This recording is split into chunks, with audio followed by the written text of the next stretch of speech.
Welcome to the House of Dior. My name is John Galliano, and today I'm thrilled to be able to show you some of the jewels in Dior's crown, the real stars of the house, the dresses.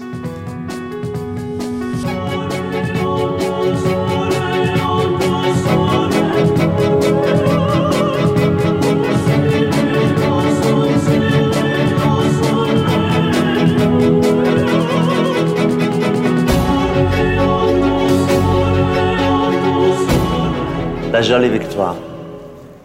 The inspiration for the 100th anniversary of Mr. Dior. She was one of his favorite cabine models, one of the first of her kind, unclassical in a way, and epitomized the youth of that time in Paris. And I loved the idea to take her esprit, her spirit, as inspiration. And I imagined her kind of finding the underpinnings, the crinoline, the work that's really hidden in a couture dress, and finding that so exciting and exhilarating that I wanted to capture that moment, and we called it work in progress. Over here, we have the very famous taille bas of 1947, a revolution, the new look.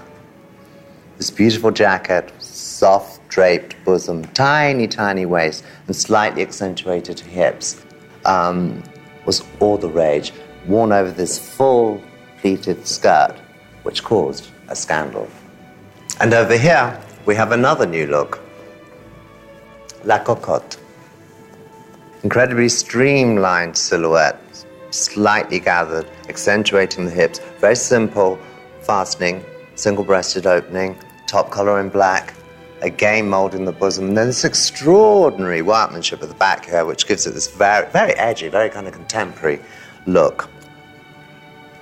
And here we have one of the first dresses I did for the House of Dior, thinking about Mr. Dior's blooms and his love of gardening, and I started to venture into a more oriental garden, using the bias cut technique, which I love working with. It's like working with liquid mercurial oil, and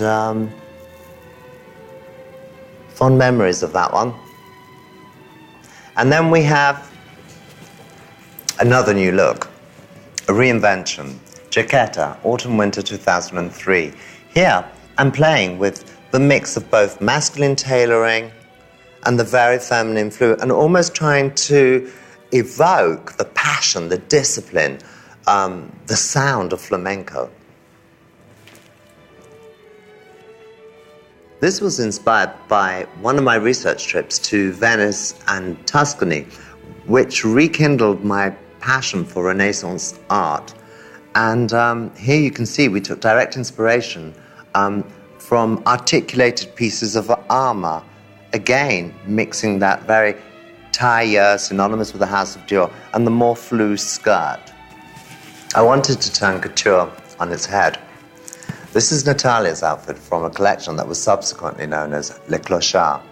It was actually inspired by the ragtime balls in 1930. And the main artist that inspired me here was Egon Schiele.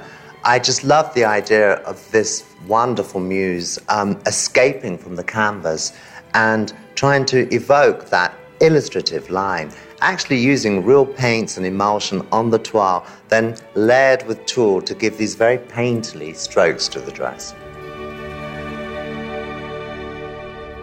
What a difference 56 years make. The ultimate jewel in the crown of Dior, inspired by the Empress Sissi.